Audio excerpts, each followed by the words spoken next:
تو یہ جو واو ہے اس کو ہم نے بدل دینا ہے کس کے اندر؟ تا کے اندر. تو یہ بن جائے گا تتقیون.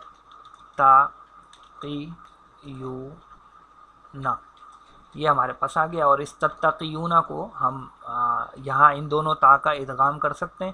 تو یہ ہم تشدید کے ساتھ اس کو لکھ دیں گے تتقیون. تو یہ ہمارا شروع کا حصہ تو الحمدللہ سیٹل ہو گیا. اب آخری کا جو حصہ ہے یعنی یہ جو آپ دیکھ رہے ہیں کہ قیونا آ رہا ہے جبکہ وہاں ہمارے پاس جو لفظ ہے وہ کو کر کے کچھ اس کی اینڈنگ بن رہی ہے. تو وہ حصہ کیسے ہوگا؟ اس کے لیے ہم ناقص کا قاعدہ اپلائی کریں گے. اور یہ وہ قاعدہ ہے جو اس سے پہلے کئی مرتبہ ہم استعمال کر چکے ہیں کہ جب کسی لفظ میں دو حرف علت ایک ساتھ آ جاتے ہیں تو ہم مادے کے حرف علت کو گرا دیتے ہیں. تو یہاں پر یہی چیز ہوگی. اور یہ جو دو حرف علت ایک ساتھ ہمارے پاس آ گئے ہیں ان میں سے ہم یا کو اب ہٹا دیں گے. تو جب ہم یا کو ہٹا دیں گے تو ہمارے پاس لفظ کی شکل کچھ بن جائے گی اس طرح سے تتقیونا. لیکن اب ایک مشکل ہمیں یہ پیش آ رہی ہے کہ پیچھے ہے زیر اور آگے ہے واو. اب واو یہ مطالبہ کرتا ہے کہ بھئی میرے ساتھ رہنا ہے تو پیش اختیار کرو، اور زیر یہ کہتی ہے کہ بھئی مجھے تو محبت ہے یا کے ساتھ. تو ہم کیا کریں؟ کیا اس واو کو یا میں بدلیں یا اس زیر کو پیش میں بدلیں؟ تو اس میں حل حصہ مسئلے کا یہ ہے کہ یہ چونکہ واو ہے ہماری وزن کی واو، اور وزن کی چیزوں کو ہم چھیڑ نہیں سکتے. ہاں ہم جو پیچھے والا ہے اس کو ساتھ چھیڑ چھاڑ کر سکتے ہیں. لہٰذا یہ جو زیر ہے اس کو اب ہم بدل دیں گے پیش کے اندر. تو یہ ہمارے پاس شکل بن جائے گی تتقونا. اور اب اس تتقونا کے لفظ سے ہم بنائیں گے فعل امر. اور فعل امر بنانے کے لیے ہم کیا کرتے ہیں آپ کو یاد ہی ہے اچھے سے کہ ہمیں دو تلواریں چلانی ہوتی ہیں. ایک شروع سے علامت مضارع ہٹائیں گے ہم اور ایک آخر سے یہ نون ہٹا دیں گے. تو جب یہ کام ہم یہاں کر دیں گے تو ہمارے پاس شکل آ جائے گی کچھ اس طرح سے. البتہ آپ دیکھ سکتے ہیں کہ یہ جو تشدید ہے تشدید میں پہلے ساکن ہوتا ہے پھر حرکت ہوتی ہے. تو اس کو ہم پڑھ نہیں سکیں گے. یعنی اگر میں ایسے ہی چھوڑ دوں گا اس کو تو اس کو ہم پڑھ نہیں سکیں گے. اس کو پڑھنے کے لیے ہمیں کیا کرنا پڑے گا؟ ایک حمزۃ الوصل شروع میں لگانا پڑے گا اور اس پر زیر آ جائے گی. باب افتعال میں زیر ہی آتی ہے. تو یہ ہو جائے گا اتقو. یہ ہمارے پاس فعل امر بن گیا اتقو. تو مشکل ہے اس میں کافی ساری چیزیں استعمال ہوتی ہیں. آپ ابھی ایک دفعہ بنائیں گے اس سورہ مبارکہ میں سورہ حجرات میں یہ لفظ 3 مرتبہ ہمارے سامنے آئے گا. تو ابھی ہم نے بنایا ہے تفصیل کے ساتھ. دوسری دفعہ بھی کچھ بنائیں گے انشاءاللہ پھر آپ کو یہ ذرا پکا ہوتا چلا جائے گا. تو اتقو کا یہ فعل امر الحمدللہ ہمارے یہاں بن گیا. اور اس کا جو آگے مفعول آ رہا تھا وہ لفظ اللہ تھا. تو اس حصے کا ترجمہ ہمارے پاس کیا ہو جائے گا؟ اس کا ترجمہ ہو جائے گا اور اللہ سے ڈرو. یہ بھی صحیح ہے. ایک ترجمہ ہو سکتا ہے اور اللہ کی نافرمانی سے بچو. یہ بھی ہو سکتا ہے. اور یہ بھی ہو سکتا ہے اور اللہ کی ناراضگی سے بچو. تو یہ سارے ہی ترجمے ٹھیک ہیں. تو یہ ترجمہ یہاں تک ہو گیا الحمدللہ. اب آخری حصہ بہت آسان سا ہے اور وہ ہمارا سادہ سا جملہ اسمیہ بن جائے گا. جملہ اسمیہ تاکیدیہ. اس کو ہم ابھی بنا لیتے ہیں یہاں پر. اس میں جو انا کا لفظ ہے وہ ہمارا مشبہ بالفعل ہے اور یہ تاکید کے لیے استعمال ہوتا ہے. یہ بات بھی ہم جانتے ہی ہیں پہلے سے. اس انا کی وجہ سے یہ جو اللہ کا لفظ ہے یہ نسب میں آ گیا. تو اس کو ہم کہیں گے انا کا اسم، یا اس کو ہم مبتدا بھی آسانی کے لیے کہہ سکتے ہیں. اور اس کے بعد سمیع علیم یہ دونوں اس کی خبریں ہیں. یہ خبر نمبر 1 ہو جائے گی اور علیم جو ہے اس کی خبر نمبر 2 ہو جائے گی. بظاہر ایسا لگتا ہے کہ سمیع علیم یہ دو مل کر مرکب توصیفی بن جائے گا. تو یہ مرکب توصیفی نہیں بنتا کیونکہ یہ دونوں ہی صفات ہیں. مرکب توصیفی کے لیے ضروری ہوتا ہے کہ ایک موصوف ہو اور ایک صفت ہماری استعمال ہو. تو اس چیز کو ہم دیکھیں تو یہاں پر کوئی بھی ایسا مشکل لفظ نہیں ہے. بس یہ دیکھ لیجیے کہ جو سمیع اور علیم ہے یہ دونوں ہمارے اسم المبالغہ ہیں فعیل کے وزن پر. اور بالکل اسی طرح سے یہ علیم بھی ہمارا ہے. تو علیم اور فعیل دونوں اسم المبالغہ ہیں فعیل کے وزن پہ. اور فعیل کے وزن میں دوام اور تسلسل کا مفہوم ہوتا ہے. تو اس کے معنی ہوں گے ہمیشہ سننے والا اور اس کے معنی ہوں گے ہمیشہ جاننے والا. یا پھر وہی سب کچھ سننے والا سب کچھ جاننے والا یا اس طرح کا مفہوم بھی اس کا آ سکتا ہے۔ تو یہ جدا جدا اجزاء الحمد للہ یہاں ہم نے کر لی۔ اب آئیے اس پوری آیت کا ایک جگہ پہ ترجمہ جمع کرتے ہیں۔ تو اس کا ترجمہ اب ہو جائے گا ہمارے پاس، اے وہ لوگو جو ایمان لائے، مت آگے بڑھاؤ اللہ اور اس کے رسول سے آگے یا کے سامنے۔ اچھا، مت آگے بڑھاؤ کس چیز کو؟ وہ ہم نے دیکھا تھا معذوف، اپنے معاملات کو، اللہ اس کے رسول سے آگے، اور اللہ کی نافرمانی سے بچو، بے شک اللہ خوب سننے والا، خوب جاننے والا ہے۔ تو یہ الحمدللہ ہمارا آیت نمبر 1 کا ترجمہ مکمل ہوتا ہے، اور آج کی اس کلاس کو بھی ہم یہیں تک رکھتے ہیں۔ اس کو آپ ذرا دیکھیے، اس میں جو چیزیں آئی ہیں، کوئی مشکل ہو تو نیچے دیے گئے ای میل ایڈریس پر آپ سوال بھی کر سکتے ہیں، پوچھیے کوئی معاملہ اگر مشکل ہو رہا ہے، سمجھ میں نہیں آ رہا۔ پر آج کی کلاس کو ہم یہیں تک رکھتے ہیں، اجازت دیجیے گا۔ سبحانک اللہم و بحمدک، نشہد ان لا الہ الا انت، نستغفرک و نتوب الیک۔ السلام علیکم ورحمۃ اللہ وبرکاتہ۔